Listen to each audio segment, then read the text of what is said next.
Un honor, mientras lo vamos acomodando, darle la bienvenida al compañero César Trejo. Recién charlábamos una cosa muy importante, que, bueno, siendo un día un poco esquivo en términos de justicialismo, ¿cómo hacía César, cómo hacen los compañeros que ya han vivido varios ciclos de épica, comedia, tragedia, épica, comedia, tragedia, cómo hacen luego para estar de pie, para continuar?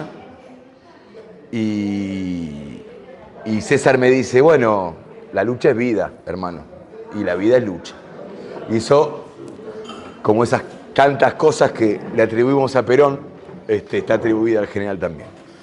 Así que para mí, creo que tenerlo aquí presente a César es una bendición para este espacio político, para este espacio, esta voluntad colectiva, como le dice el compañero Juanjo, de continuar a pensar la actualización doctrinaria de nuestro movimiento en momentos tan esquivos, en momentos tan difíciles, y quizás son los momentos más importantes para pensarnos y actualizarnos, para volver a sabernos. Justamente antes que empiece la transmisión, hablábamos con César de, bueno, el problema Malvinas, no solo dentro de la patria, sino sobre todo dentro del esquema doctrinario justicialista. Creo que dentro del problema fundamental de la soberanía, que es una de las tres banderas, deja abierto un problema específico. O sea, Malvinas es algo específico, no es solamente hablemos con unos compañeros, con Tony, cuando pensábamos en cómo recibirte, decíamos, bueno, hablemos de Malvinas. Pónganse alguno acá, así no le hablo solamente a la cámara. ¿No se pueden poner acá? Bueno, vamos a tener que hacer así. Está bien. Venga. Bueno, entonces sí, decía que, bueno, dentro del esquema de la doctrina peronista, uno que estudia, uno que piensa, el justicialismo hace tiempo ya, no es algo que me fue fácil. Es más, Tony fue el que me facilitó el texto de hoy, porque no es algo que en mi biblioteca sea, o sea, que esté por todos lados. Al contrario, es un tema esquivo, me refiero a discursos y doctrina en general. Y César me dice, bueno, pero está en la marchita. Y dije, Malvinas está en la marchita. O sea que estoy equivocado. Es por eso que tenemos el honor hoy de contar con la presencia de César. Doy una pequeña introducción, porque el otro día en la cancha de fútbol se acercó un compañero que me preguntó sobre este espacio y me di cuenta que, bueno, ya no somos solo nosotros, sino que evidentemente el algoritmo nos está acercando a otros espacios. El Centauro es un espacio, como decía antes, una voluntad popular que intenta pensar el justicialismo en estos tiempos y pensar también, como hablábamos antes con Rusia, ¿no?, el eterno justicialismo. El eterno justicialismo que permanentemente vuelve. Una de las maneras de entender ese justicialismo es entender por qué vuelve. ¿Por qué siempre volvemos? ¿Y cómo hacer para volver? ¿No? ¿Cómo hacer para dejar de sufrir y volver? Centauro es porque nosotros encarnamos, pensamos que el justicialismo es la encarnación de la tercera posición, una posición que no está ni en el materialismo, ni en la idea, que no está en el cuerpo ni en el espíritu, sino que está en la entraña, digamos, ¿no? Y sobre todo en estos tiempos que corren, y que hablamos justamente de Rusia, no está ni en el Estado ni en el mercado. El justicialismo está en la comunidad organizada. La tercera posición entre el Estado y el mercado son las organizaciones libres del pueblo. Y este espacio es una encarnación de esa tercera posición en ese sentido. Esto es un café, esto es un espacio de pensamiento de una comunidad que se organiza a partir de eso, digamos, ¿no?, del pensamiento justicialista. Somos la tercera posición y solo va a crecer desde el pie una alternativa a lo que hoy sería un mercado-estado, un mercado que copa al Estado, un Estado-mercado, no sé bien cómo funciona. En todo caso, los justicialistas siempre estamos en la tercera posición. Por ende, en esa tercera posición es que inauguramos este año, luego de haber perdido las elecciones, porque de las derrotas nacen las grandes victorias, pensamos en el título de este ciclo, al cual te invitamos, César, que es el ciclo de la actualización doctrinaria. Y es por eso que un capítulo fundamental de esa actualización es pensar las Malvinas hoy. Para eso, como les decía, hemos encontrado un texto que no está en mis textos, que aparece y les pido disculpas por leer el teléfono, que nunca lo hago, pero bueno, no estaba en mi biblioteca hoy. Es pensar no solo el problema de la soberanía como soberanía política, sino el problema de Malvinas como un ejemplo y, como me diría César hace un rato, una bendición. Leo a Perón y luego le pasaré la palabra al compañero César Trejo.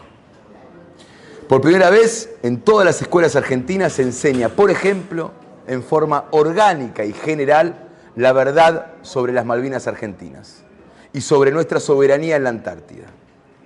Durante 100 años estas verdades fueron silenciadas hasta la conciencia de los niños argentinos por la enseñanza oficial. Y ello prueba una vez más cómo la neutralidad puede ser el disfraz de la traición. Nosotros decimos ya y seguiremos diciendo la verdad en todas partes, principalmente en la escuela. Primero, porque creemos ser los poseedores de una verdad nacional indiscutible. Segundo, porque nos interesa que las generaciones venideras luchen también por nuestra verdad.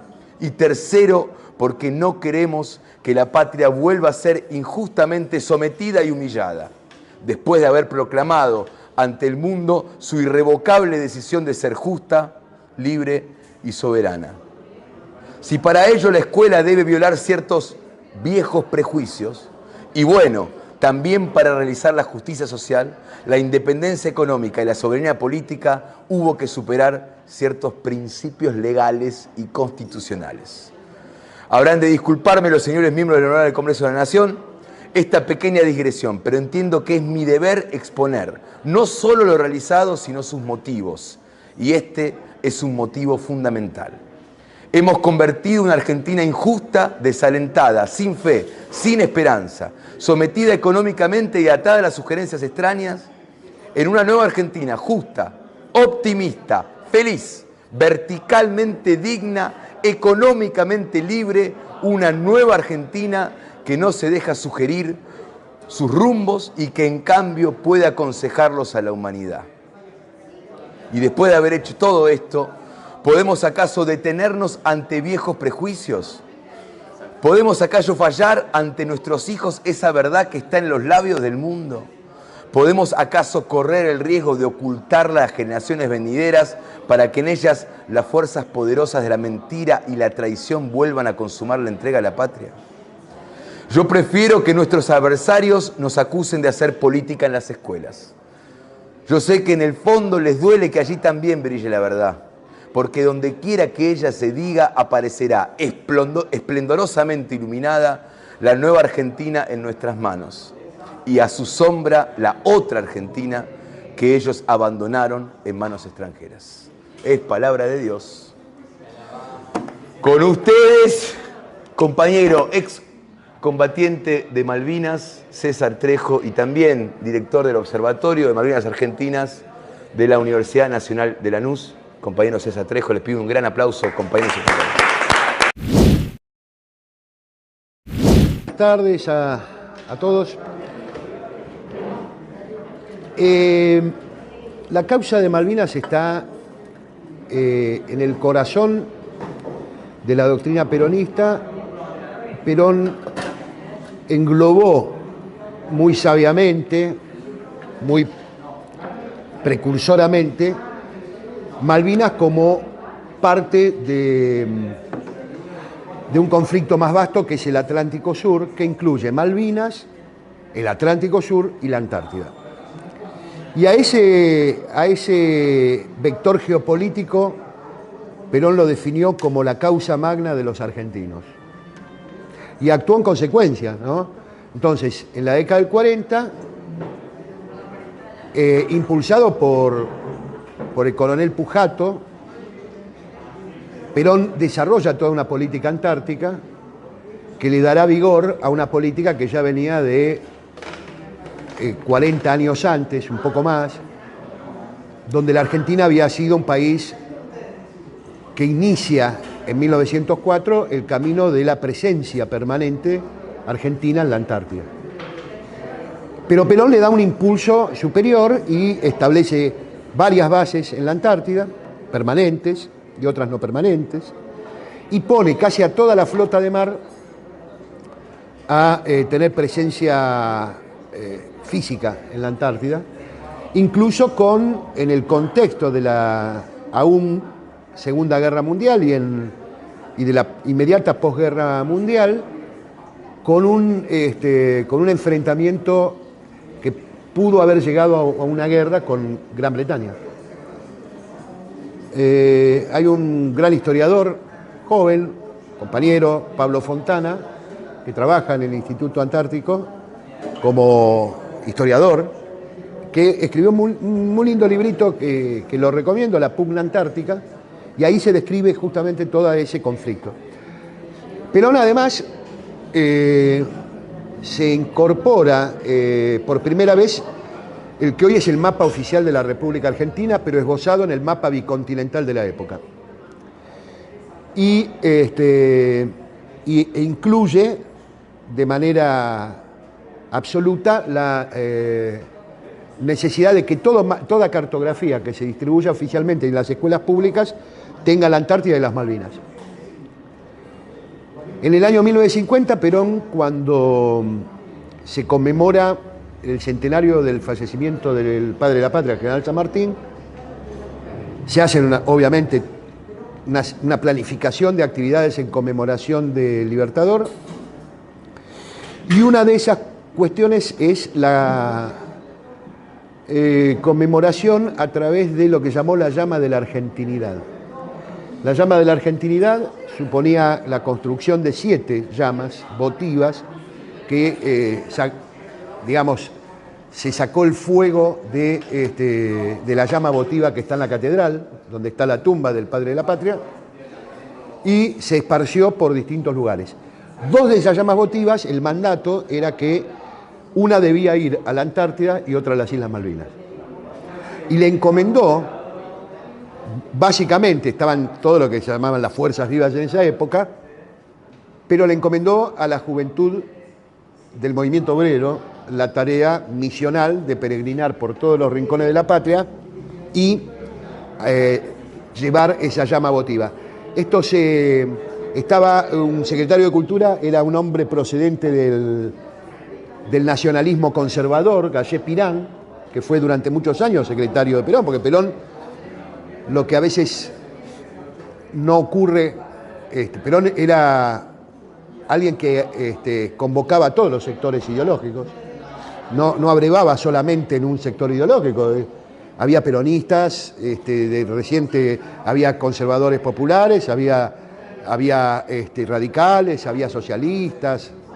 O sea, todo el mundo, mientras tuviera la bandera de la independencia nacional, porque básicamente el peronismo lo definió su conductor como un movimiento de liberación nacional, ¿no? Cualquiera fuera la procedencia ideológica, mientras sumara a este proyecto de independencia nacional.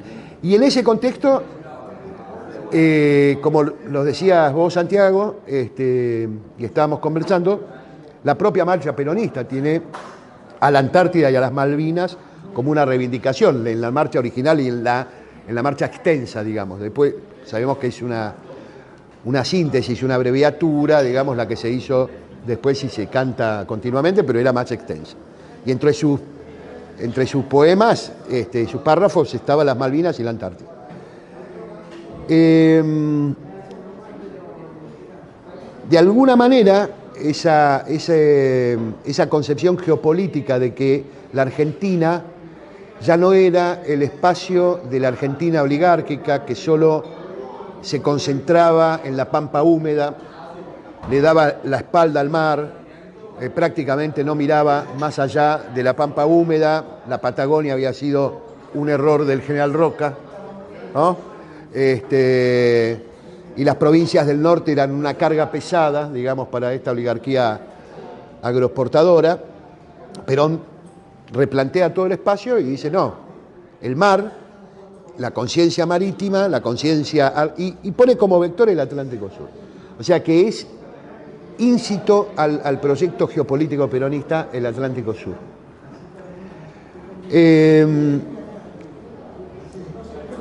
Luego, durante la guerra, fíjense que la conciencia británica, que los tipos nos estudian y mucho, hay universidades, hay cátedras en las universidades británicas y también de Estados Unidos estudiando la Argentina. O sea, los tipos son serios. Son malos, pero son malos en serio. O sea, estudian de verdad a su oponente. Entonces, ellos nos estudian. Y por eso, cuando el 2 de abril se recuperan las Malvinas y el pueblo rompe el cerco dictatorial y se vuelve masivamente a las calles, había habido solamente un recreo que había sido los festejos del Mundial 78, pero a partir del 2 de abril, todas esas prohibiciones de reunión, de movilización y demás, se rompen y el pueblo irrumpe en las calles, en todo el país, con permiso obviamente dictatorial. Ubaldini lo decía con mucha claridad, ¿no? Dice, hace 3 días atrás éramos los delincuentes que convocábamos una marcha y ahora nos ponen ahí y nos dicen que nos reconocen nuestra el pueblo. Conducción de la CGT y nos reconocen como dirigentes sindicales. Bueno, bienvenido, dice Ubaldini. La CGT, el día 2 de abril, lo define en un comunicado muy claro de las dos centrales, de las dos CGT que habían, Azopardo y la otra, dice, un día de júbilo nacional. Y se manifiesta claramente la CGT y dice, sí, nosotros reclamamos la democracia, reclamamos paz, pan y trabajo, no bajamos la bandera, pero primero está la patria. Frente al enfrentamiento contra el colonialismo, estamos con nuestros soldados y estamos apoyando a la patria. Y así será el día 7 de abril, cuando se produce la ceremonia de asunción del designado comandante militar y gobernador de las Islas Malvinas, que es el general Mario Benjamín Menéndez. Viajan lo que era la dirigencia política que había estado proscripta, Vittel, viaja Jorge Abelardo Ramos, viaja Saúl Ubaldini, viaja Triaca a las Malvinas en la Asunción, y hay un apoyo absolutamente. Y el 10 de abril, cuando se produce una enorme manifestación de 4 millones de personas más o menos a la Plaza de Mayo, en ocasión cuando el general Alexander Haig, que por el régimen se lo presentaba y por los medios del régimen dictatorial se lo presentaba como un representante de una potencia amiga, que iba a ser una especie de árbitro entre dos países amigos como Inglaterra y Argentina, y que eso iba a evitar el conflicto, porque ese era íntimamente el pensamiento estúpido y analfabeto en términos geopolíticos de la dictadura que condujo las operaciones. El pueblo intuitivamente, cuando se iba a reunir Alexander Haig con Galtieri y con el Rengo Costa Méndez, dice, no, este no es amigo, este es enemigo. Y va a la plaza a manifestarse.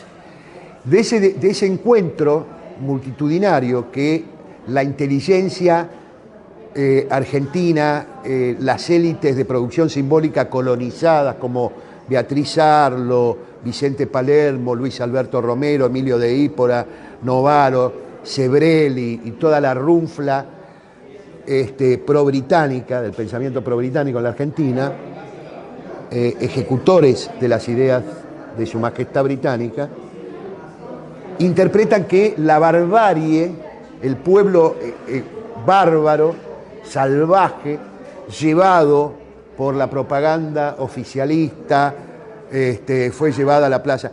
Y los británicos, coincidentemente, publican las fotos de ese día, del 10 de abril, y dice, ¿de qué se ríe el pueblo de Evita?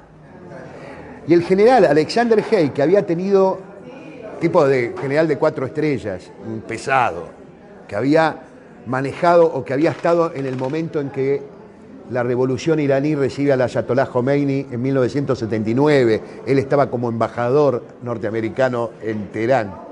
Cuando toman la embajada yanqui, los iraníes, o sea, dice, cuando termina esa reunión, y en su memoria Alexander Haig dice, nunca vi una multitud tan enfervorizada, solamente me acuerdo de los iraníes en la revolución y de cuando recibieron al ayatolá Khomeini. Lo dice Alexander Haig en su memoria.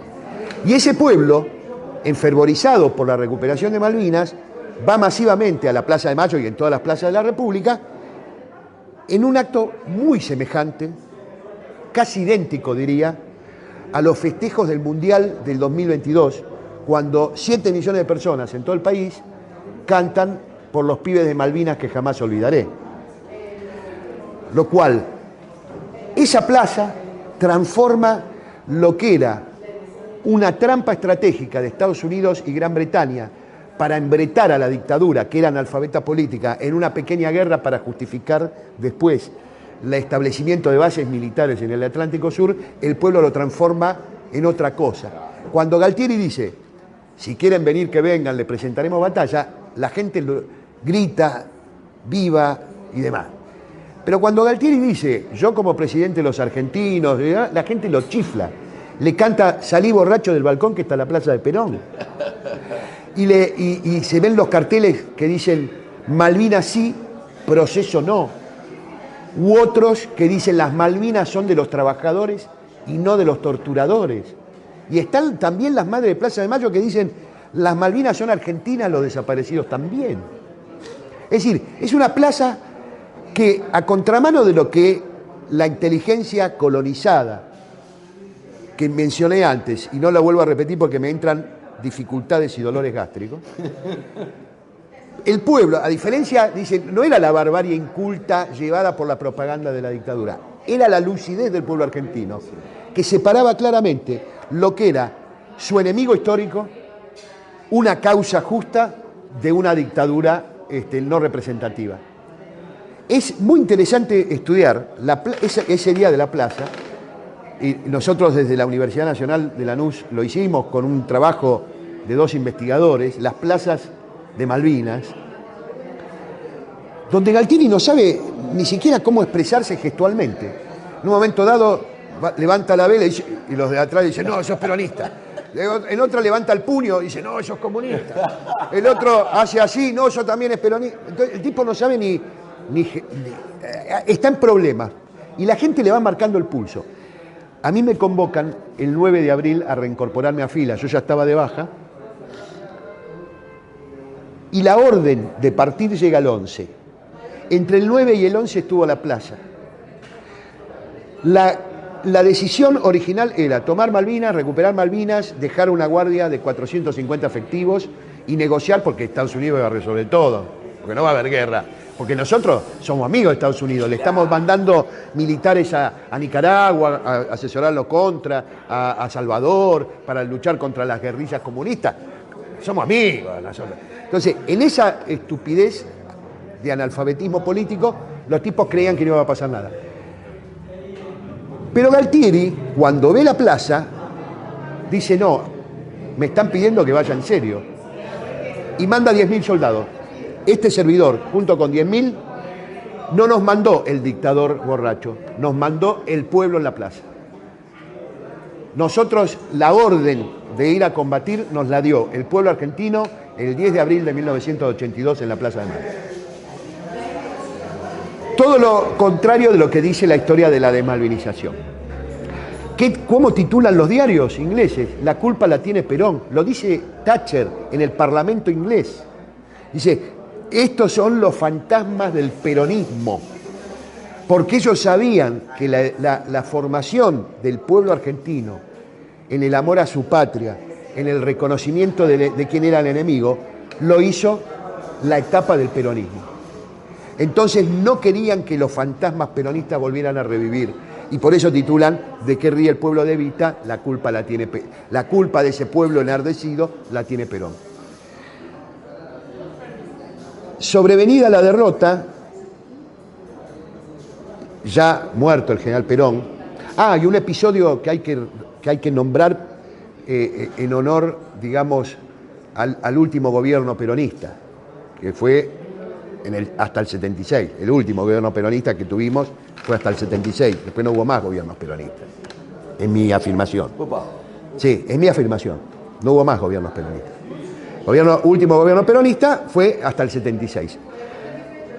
En el año 1975, en diciembre del 75, se produce una nueva misión a órdenes de los británicos para explorar el Atlántico Sur. Se llamó la misión Shackleton.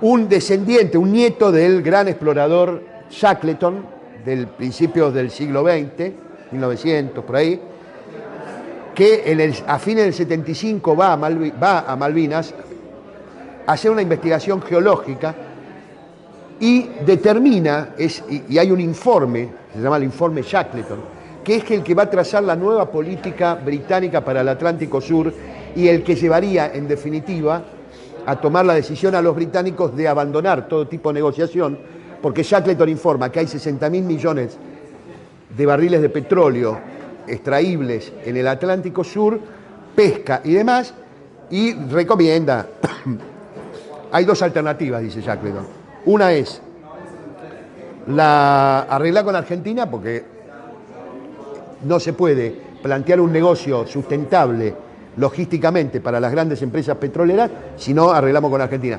O patear el tablero y por la fuerza. Obviamente, la opción británica fue la segunda. Sí. Ahora, en ese momento estaba el gobierno de María Estela Martínez de Perón. Ya muerto el general Perón, y María Estela Martínez de Perón ordena al buque Almirante Storni seguir al buque de la expedición Shackleton y combinarle a suspender, porque encima el tipo lo hace el 3 de enero de 1976. Y hay una protesta en la OEA y el gobierno de Isabel Perón conmina a abandonar la expedición Shackleton, a concluirla. Los tipos le hacen un disparo de advertencia, como son las reglas internacionales, y los tipos huyen y se refugian en Malvinas. Y ahí termina. Y hay un episodio de llamado a los embajadores, retiro digamos, a nivel de encargado de negocios, y el 24 de marzo de 1976 estaba prevista una reunión secreta. 24 de marzo de 1976 estaba previsto a la mañana una reunión secreta para probablemente romper relaciones con los británicos. El 24 de marzo de 1976 fue el golpe militar. Quizás, es una hipótesis, haya tenido mucho que ver ese golpe militar con la crisis con Gran Bretaña. Esta es digamos, la etapa épica del peronismo. La Universidad de Buenos Aires, la fuga y la fuga han sido por años sujetos de la reacción y de los programas liberales en contra del peronismo, que ahí incluso la anécdota esa de Alpargatas sin libros no, que dice que justamente nació en reacción a una columna universitaria que se iba trasladando de la fuga, donde ven un grupo de peronistas, los estudiantes de la fuga, y cantan libros sí, Alpargatas no. Esa reacción, digamos, justamente el peronismo tiene esa tradición de resignificar todo y darle un sentido hacia como bandera, tomarlo y resignificarlo como bandera de combate, ¿no? Sí. O sea, sí, somos los descamisados, somos los grasas y luchamos por la patria, ¿no? Entonces esa idea de justamente alpargatas, si la columna que iba de la FUA cantaba libros sí, alpargatas no, la columna de trabajadores peronistas en reacción cantó alpargatas sí, libros no. Ese es el resumen, digamos. Por algo también la reacción construye la Biblioteca Nacional sobre la antigua residencia de Perón, ¿no? Una biblioteca que algunos dicen que simula una vaca, ¿no? Otros dicen una nave espacial, no sé, son muchas teorías. Pero lo cierto es que el chiste gorila es construir una biblioteca nacional encima de la casa de gobierno general. Por un arquitecto pro-británico y masón, como Clorindo Testa, que había construido la sede del Banco de Londres y la mansión Rovirosa de Guido Di Tella.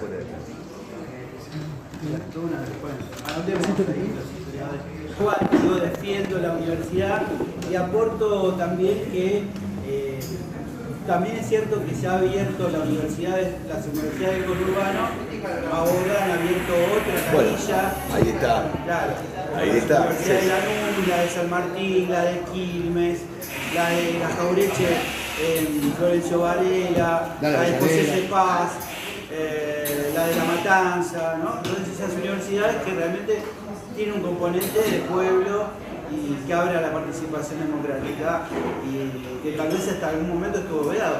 Pero sin embargo también quisiera reivindicar a los luchadores en la Universidad de Buenos Aires, con cantidad de desaparecidos, que siguen, docentes que se ponen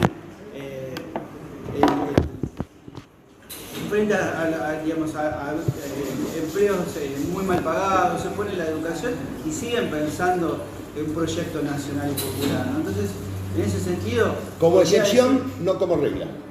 No, bueno, pero como excepción es muy fulgurante, Por ¿no? supuesto. Como puede ser en el gobierno de Cámpora... Las cátedras nacionales de Amelia Podetti, claro. o bajo la conducción de Puigros, la Universidad Nacional de Buenos Aires, que por primera vez se llamó Nacional. Claro, se la sacaron, la nación. Jaureche siendo el director de la editorial Eudeva, ¿no? También. Por eso, podemos hacer una apropiación de nuestra Universidad Nacional de Buenos Aires, digo, porque si no, si nosotros entregamos ese territorio, si entregamos y damos todo y la delegación a ese, digo, bueno, no vale la lucha ahí, como si decís, bueno, ¿para qué estamos acá? Bueno, la universidad. Entonces, como si extrapoláramos en lo político y decimos, bueno, la ciudad de Buenos Aires, como ha sido siempre unitaria y gorila, la entregamos al pueblo de Recoleta, digamos. Sin embargo, estamos hoy en lo que queda de la vieja mansión Unzué, resistiendo históricamente, ¿no? Porque no es solamente un bar, no es solamente un pedazo de las ruinas o el pedazo que sobrevive a aquella mansión donde estaba el general Evita, sino que es también una reivindicación de un proyecto nacional. Pero bueno, en ese sentido quiero tomar ese guante y defender a mis compañeros docentes, no graduados, no docentes, graduados, estudiantes de la Universidad de Buenos Aires.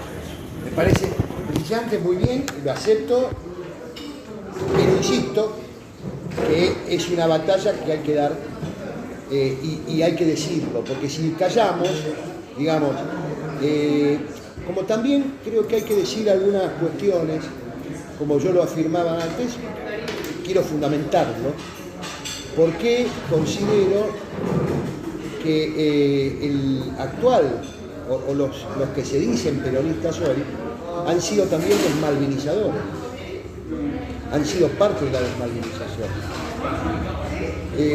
En el gobierno de Menem obtuvimos algunos reconocimientos, nos dieron lugar para algunos reconocimientos de tipo social, pero en definitiva hubo una entrega estratégica que fueron los acuerdos de Madrid 1 y 2 y el Tratado de Protección de Inversiones al Capital Británico, que le permitió a Gran Bretaña y a sus aliados de la Comunidad Británica de Naciones apropiarse de los negocios estratégicos en Argentina, mientras ocupan y explotan las riquezas piscícolas y otorgan licencias de pesca, sobre todo a España, a Taiwán, a China, a Corea y a otros tantos países, y han hecho fortunas, millones y millones de libras esterlinas o de dólares, con la explotación piscícola y con la exploración petrolera, que van a iniciar dentro de poco tiempo, asociándose a una empresa que compró la mayoría accionaria de la Rockefeller Exploration, que fue la que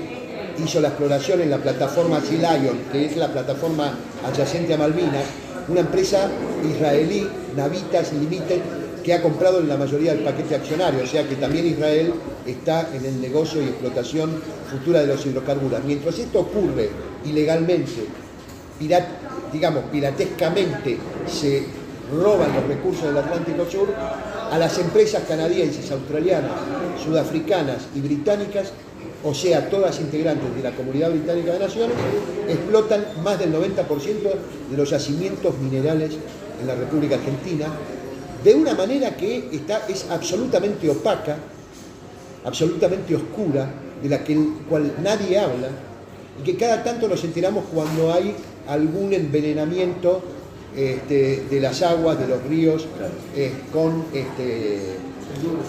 con el fracking, digamos, ¿no? Ahora, en toda la cordillera americana, pero especialmente argentina, están las empresas de la Comunidad Británica de Naciones, hacen una declaración jurada en las empresas, en las terminales, y dicen, bueno, y sobre eso se aplican unas exiguas contribuciones al erario público. Es decir, un saqueo fenomenal.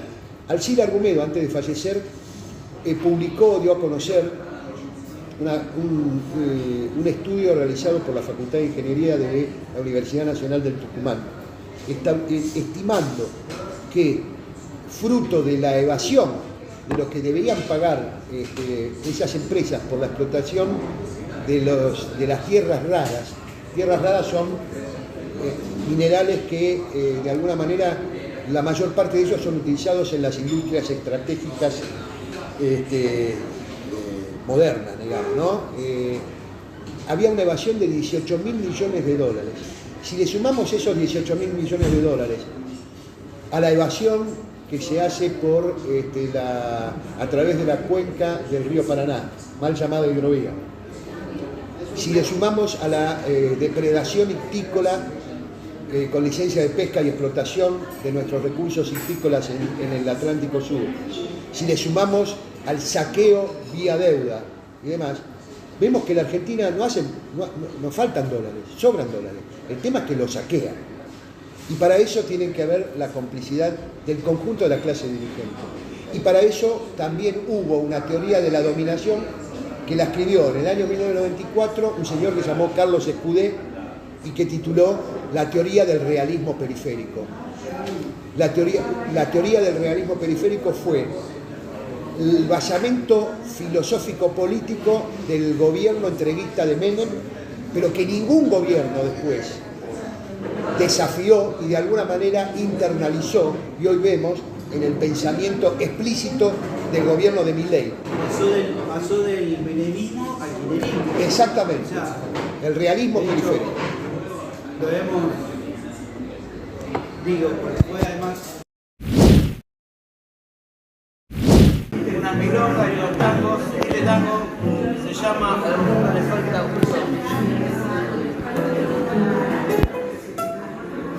Todo el mundo está en la estufa, está amargo y sin garufa, delante mi que cortar. Se acabaron los robustos y al callo quedaba gusto, 4 kilos se bajaron. Hoy no hay guita ni de asalto, y el puchero está tan alto, hay que usar el trampolín. Si habrá crisis, bronca y hambre, que el que compra tiene fiambre, hoy se morfa hasta el violín. Hoy se vive de crepo y se duerme apurado, Y la chivata Cristo se la han afeitado, hoy se llegan genial, al amigo más fiel, nadie invita a morfar, todo el mundo en el riel. Al mundo le falta un tornillo, que venga un mecánico, a ver si lo puede arreglar. Y al pasado, mamá mía, se cayó la trastería, o San Pedro abrió el portón. La creación anda a las piñas y de pura rebatiña a polilla sin colchón. El ladrón es muy decente, a las fuerzas hecho gente, ya no cuenta bien chorear. Y el honrado se ha vuelto chorro porque en su fiebre de ahorro él se afana por guardar. Hoy se vive de premio y se duerme apurado. Y la chivata Cristo se la han afeitado, hoy se llega a empeñar al amigo más fiel, nadie invita a morfar, todo el mundo en el riel. Al mundo le falta un tornillo, que venga un peroncho, a ver si lo puede arreglar.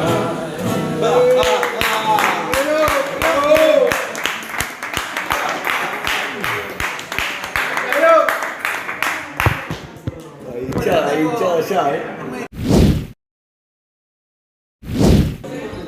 Y que se le dedicamos a nuestra amiga en común, Marina Ríos, se llama Metafísica de Tango. Metafísica. Metafísica y barrial.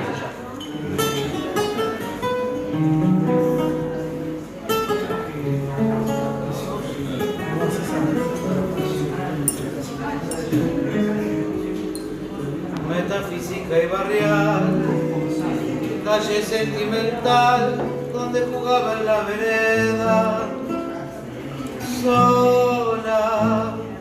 Ay, tristeza al recordar perfume de jazmín, o acaso el primer beso con vos. Quise ser sol, soy una sombra y la gilada te nombra. Entre el carbón, locomotora, fumo mil puchos por hora.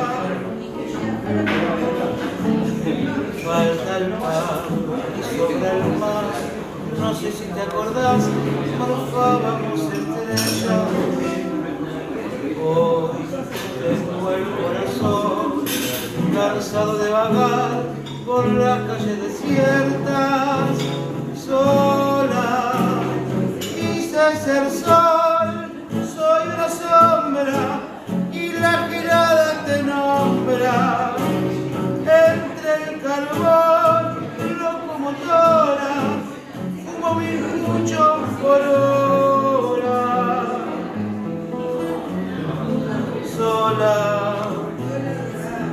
sentada en el cordón, metafísica y barrial, como mi corazón. Ay, tristeza al recordar perfume de jazmín, o acaso el primer beso con vos. Quise ser sol, soy una sombra y la girada te nombra. Entre el carbón, locomotora, fumo mil puchos por hora. Sola.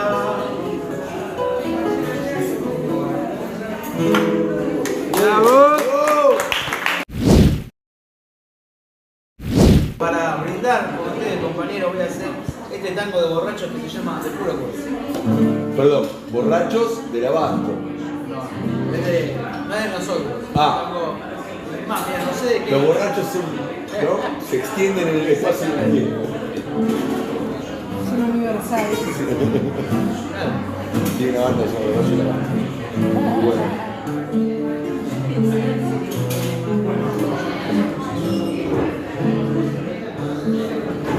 Che, mozos y los tragos más de caña, Yo cambio sin motivo y sin razón. No lo hago por amor, que es vieja maña, tampoco para engañar al corazón. Exactamente. La calle nos mira mal, la birra ya está caliente. ¿Qué le pasará a la gente? Se pregunta el general. Esperanza que ya no hay, ni el sueño de los valientes. Tenemos todos los dientes, pero como que no alcanza. Tranquilo, negro, parece que están contando los votos de la matanza.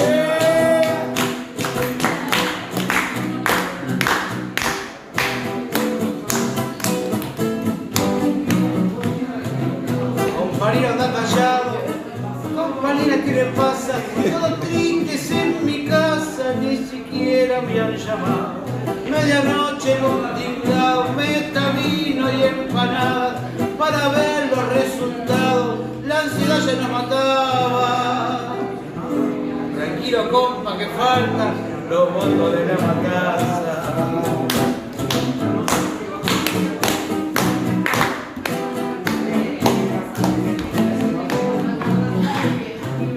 Los checos están de fiesta y es brillante su ortodoxia, mientras otros negocian con nuestra propia tristeza.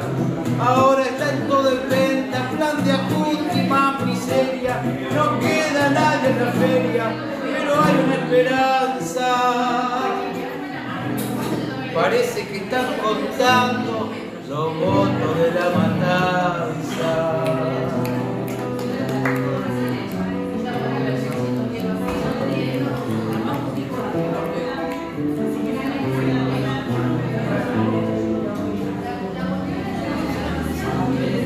Aturdido me pregunto, y se pregunta la gente, ¿habrá 2027 o este se hizo locura? Vamos todos juntos, ya no se puede perder, ni siquiera para comer, lo que tenemos alcanza. O vamos a seguir contando los votos de la matanza.